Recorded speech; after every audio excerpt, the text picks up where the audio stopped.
Hello बच्चों, आप सभी कैसे हो। आज हम पढ़ेंगे लोकिया के बारे में। लोकिया होता क्या है और ये बहुत इंपॉर्टेंट है हमारे एग्जाम के पॉइंट ऑफ व्यू से। और ये हमारे किसी भी एग्जाम में काम आ सकता है, जैसे नॉर्सेट हो गया या हमारे कॉलेज नर्सिंग के एग्जाम हो गए। ठीक है, तो इसमें हम फीमेल कंडीशन को देखते हैं। लोकिया होता क्या है वैसे। लोकिया एक पोस्टमार्टम ब्लीडिंग होती है और डिस्चार्ज होता है। इसका मतलब क्या होता है कि सिंपली भाषा में पढ़े कि जैसे क्या लोकिया के बारे में, इसकी डेफिनेशन को देख लेते हैं हम एक बारी। देखो लोकिया क्या है। लोकिया एक प्रकार से हम कह सकते हैं कि एक पोस्टमार्टम ब्लीडिंग है। पोस्टमार्टम ब्लीडिंग है। इसके अंदर जो भी डिस्चार्ज हो रहा है ब्लीडिंग के थ्रू, उसके अंदर हमें क्या देखने को मिलेगा। एक तो वो उसके अंदर जो भी लोकिया में क्या मिलेगा हमें, एक तो ब्लड देखने को मिलेगा, टिश्यू होंगे जो कि यूट्रस की शेडिंग से होंगे। ठीक है, जो टिश्यू शेड होंगे यूट्रस की लाइनिंग से होंगे। और मेरे को डिस्चार्ज होगा कि मतलब कोई लोकिया है, लोकिया के अंदर हमें क्या क्या देखने को मिलेगा। जो भी इसके अंदर क्या हो रही है, ब्लीडिंग हो रही है, उस ब्लीडिंग के अंदर कंपोनेंट क्या क्या देखने को मिलेगा हमें। तीन चीज़ें देखने को मिलेंगी। एक तो ब्लड होगा, म्यूकस भी डिस्चार्ज होगा, म्यूकस भी बाहर आएगा। और किस कुछ टिश्यू की क्या होगी, शेडिंग होगी। कहाँ से, यूट्राइन की लाइनिंग से। ठीक है, अब हम चलते हैं आगे। इसका कारण क्या है, मेनली हम देखें तो क्या कारण, क्या क्यूज रहेगा इसका। हम जब कभी भी यदि मान लो कि ये यूट्राइन कैविटी है, हम ये मान के चलते हैं कि अपर यूट्राइन सेगमेंट के अंदर मेरा क्या है, ये प्लेसेंटा है। जब प्लेसेंटा सेपरेट होगा, यहाँ से सेपरेट होना क्या करेगा, स्टार्ट करेगा अपनी जगह से। ठीक है, और हमें यहाँ दिखाई देगा। तो कहेंगे क्या कि जब प्लेसेंटा सेपरेट होगा यूट्रस से बर्थ के बाद बेबी के, तो उस टाइम पे क्या होगा, कुछ ब्लड वेसल्स हैं यहाँ पे, मान लो कि ब्लड वेसल्स है। ठीक है, जो यहाँ पे ब्लड वेसल्स होंगे इस एरिया में, पीछे वाले एरिया में, जो जिससे ये अटैच था, तो क्या होंगी, टूटना स्टार्ट होंगी। उसकी ब्लड वेसल्स क्या हो जाएंगी फिर वो, यहाँ पे जो ब्लड वेसल्स ये क्या होगी, ओपन होगी। इन ब्लड वेसल्स के ओपन होने से क्या होगा, ब्लीडिंग होगी। क्या होगी, ब्लीडिंग होगी। कहाँ से आएगा ये ब्लड, यूट्रस से आएगा। कहाँ से आएगा ये ब्लड, यूट्रस से।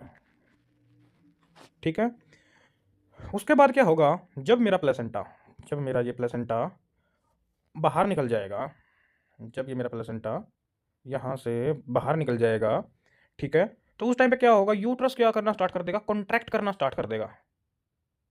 यूट्रस क्या करना स्टार्ट कर देगा, कॉन्ट्रैक्ट करना स्टार्ट कर देगा। ठीक है, जो क्या करेगा कि जो मेरी ब्लड वेसल्स क्या कहेंगे कि मेरा ये प्लेसेंटा, ये सॉरी, ये मेरा यूट्रस यूट्राइन कैविटी है। और हमने पढ़ा था कि यहाँ पे ये प्लेसेंटा यहाँ पे आ गया था, मतलब ये प्लेसेंटा उसके बाद बाहर निकल आया था। ठीक है, अब यहाँ पे हम कहेंगे जो यहाँ पे ब्लड वेसल्स यहाँ पे आ गई थी वो ओपन हो गई थी। तो इसमें क्या होगा, अब जो ये यूट्रस है ये कॉन्ट्रैक्ट करना स्टार्ट कर देगा, मीन्स इस ब्लड वेसल्स के कॉन्टैक्ट में आना शुरू कर देगा। ठीक है, जिससे क्या होगा, यदि ये यूट्रस इसके कॉन्टैक्ट में आएगा तो जो ओपन एरिया ब्लड वेसल्स का था वो बंद होना स्टार्ट हो जाएगा। और बंद होना स्टार्ट होगा तो ब्लीडिंग कम होगी। और ब्लीडिंग कम, जो ब्लीडिंग जब इसके थोड़ी देर के बाद क्या हो जाएगा, ये कुछ टाइम के बाद क्लोज हो जाएगा, मतलब जो ब्लड वेसल्स ओपन एरिया में थी ये, और यूट्रस के कॉन्टैक्ट में आ जाएगा, चिपक जाएगा इससे दोबारा से ब्लड वेसल्स से, जिससे ब्लीडिंग नहीं हो पाएगी। उसके बाद क्या होगा, जो यूट्रस होगा दोबारा से अपनी नॉर्मल पोजीशन में चला जाएगा, जिसका नॉर्मल साइज है। ठीक है, हमने पढ़ रखा है कि वो हम एक नेक्स्ट चैप्टर पढ़ेंगे पोस्ट पार्टम एग्जामिनेशन, तो हम उसके अंदर पढ़ेंगे बबली। उसकी भी एक ट्रिक है, तो उसके अंदर हम इसको जो हमने बताया कि यूट्रस जो है वो अपनी पोजीशन पे नॉर्मल साइज में चला जाएगा। ठीक है, जब ये उस टाइम पे इसका कितनी कैपेसिटी होती है, ये पहले वीक में तो रहता है जो इसका नॉर्मली होता है आफ्टर डिलीवरी ऑफ बेबी, जिसका साइज रहेगा उसकी कैपेसिटी होगी कितनी, 1000 ग्राम की। फिर वो घट के कितने पे आएगी सेकेंड वीक पे, 500 ग्राम पे। फिर उसके बाद फोर्थ वीक पे आएगी ये 300 ग्राम पे। और सिक्स वीक पे आ जाएगी ये, हम 80 लेके चलते हैं। ठीक है, ये फर्स्ट वीक पे रहेगा, ये सेकंड वीक पे रहेगा, ये फोर्थ वीक पे रहेगा, और ये सिक्स, सॉरी, ये फोर्थ वीक पे रहेगा। ठीक है, अब हम चलते हैं आगे। हमें पता होना चाहिए कि जो पोस्टमार्टम ब्लीडिंग उसकी स्टेजेज हैं, मीन्स हम कहेंगे लोकिया, हम कहेंगे जो लोकिया है वो कितने टाइप का है, तीन टाइप्स का पढ़ेंगे। पहला, दूसरा और तीसरा। जो पहला होगा वो क्या होगा, लोकिया रूब्रा होगा। दूसरा जो रहेगा वो लोकिया सिरोसा रहेगा, और तीसरा रहेगा वो लोकिया एल्बा रहेगा। अब इन दोनों में फ़र्क क्या है, तीनों में जो पोस्टमार्टम ब्लीडिंग स्टेजेस होती हैं उसमें जो लोकिया रूब्रा है उसमें जो ब्लीडिंग रहेगी जो हमें पेट पे देखने को मिलेगी after delivery of big placenta के एक्सपल्जन के बाद, जो लोकिया रूब्रा है वो तो रहेगा पहले पहले दिन से लेकर 4th डे तक पोस्टमार्टम के, और जो 5वें दिन से लेकर 10वें दिन तक रहेगा लोकिया सिरोसा, और लोकिया एल्बा रहेगा 6 वीक तक, ठीक है, पोस्टमार्टम के। अब हम चलते हैं आगे कि जो लोकिया रूब्रा है इसमें क्या होती है, हैवी ब्लीडिंग होती है। मैंने बताया था ना कि स्टार्टिंग में हैवी ब्लीडिंग होगी, देन उसके बाद वो डिक्रीज होकर कम होती जाएगी, उसका अमाउंट भी कम होगा और उसका कलर भी चेंज आएगा। पहले दिन क्या होगी, डार्क रेड कलर की, डार्क कह ले ब्राइट कह ले, ब्राइट रेड कलर पॉसिबल होगा, स्मॉल क्लोट्स आएंगे जैसे मैं कस टिश्यू जो टिश्यू की शेडिंग हुई थी यूट्राइन लाइनिंग से, मैंने आपको ऊपर बताया था, ठीक है। और लोकिया सिरोसा में क्या होगा, लाइट रेड कलर का होगा या फिर इसको हम कह सकते हैं पिंकिश ब्राउन, ठीक है। हम इसको मे भी पहले हम पढ़ते थे इसको वाइटिश, वाइट, तो हम इसको कहेंगे पिंकिश ब्राउन होगा। और जो थर्ड रहेगा वो येलो कलर का होगा, जो लोकिया एल्बा होगा जो 6 वीक तक रह सकता है अप टू पोस्टमार्टम के। हमने पढ़ा कि लोकिया के 3 स्टेजेस पढ़ी हमने भी, तो इसको थोड़ा हाईलाइट करके पढ़ लेते हैं। लोकिया के कितने स्टेजेस हैं, 3 स्टेजेस हैं, हर स्टेज की ड्यूरेशन अलग है, जहाँ पे लोकिया हमें वेरी करने देखने को मिलेगा।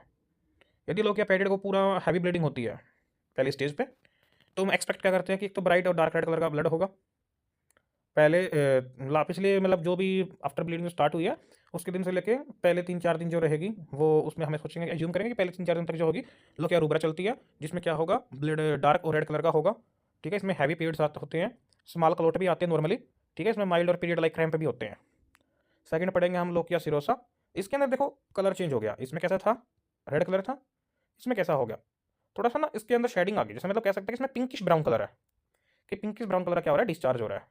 ये लगभग 4th डे से 12 डे तक रहेगा। ये मोड इसका जो फ्लो रहेगा वो जो नॉर्मल रहेगा, मतलब पहले तो हैवी ब्लीडिंग हो रही थी, अब उसके बाद थोड़ी कम लगेगी क्योंकि इसके अंदर देखो पैड को इसने पूरा कवर कर रखा है, हैवी ब्लीडिंग है, इसने उसके कंपेरिजन में कम कर रखा है, तो कम ब्लीडिंग मॉडरेट ब्लीडिंग हो रही है, ठीक है, मॉडरेट फ्लो है। अब आते थर्ड पे, थर्ड जो है हमारा कौन सा रहेगा, लोकिया एल्बा, एल्बा मीन्स कहेंगे हम येलो, इसके अंदर येलो डिस्चार्ज होता है, येलोइश वाइट डिस्चार्ज। इसके अंदर जो ब्लीडिंग होगी वो कम अमाउंट में होगी और उसका फ्लो जो रहेगा वो स्लो रहेगा, मीन्स एक खत्म होने के कगार पे रहेगा। ये पिछले 12 दिन से लेके 6 वीक तक रहती है और इसके अंदर कोई क्लोट देखने को नहीं मिलता। तो हमें ये जो परप्यूरियम पीरियड कहते हैं हमारा 6 वीक तक रहता है, उसके अंदर भी डिस्चार्ज होता है, उसी के अंदर आता है हमारा लोकिया भी, ठीक है। और एक प्रकार से जितनी भी स्टेजेस हैं हम सभी पढ़ेंगे मेनली पोस्ट पार्टम एग्जामिनेशन के अंदर, ठीक है। ये मैंने उसके अंदर से एक टॉपिक को निकाल के आपको अदर्स अलग से एक्सप्लेन किया है, तो आई होप आप उसको समझ पाएंगे जब मैं पोस्ट पार्टम एग्जामिनेशन का लेक्चर दूंगा, तो उसके अंदर मैं उसको इतना एलोबरेट नहीं कर पाऊंगा क्योंकि मैंने इसका पूरा लेक्चर अलग से दे दिया है। तो आई होप यदि आप वो लेक्चर देख रहे हो, तो आप ये वीडियो देख रहे हो, तो आपको वो वीडियो देखनी बहुत जरूरी है, वो भी पॉइंट एग्जाम के पॉइंट ऑफ व्यू से आपके लिए बहुत सहायक रहेगी, बहुत आपकी हेल्प करेगी। तो ठीक है, तो आप सभी हमारे वीडियो को सब्सक्राइब जरूर करें, लाइक करें और कमेंट करें, ठीक है। तो हमारे चैनल से जुड़ के रहें, आपको नई अपडेट मिलती रहेंगी। तो हम अब मिलते हैं हमारी नेक्स्ट वीडियो के अंदर।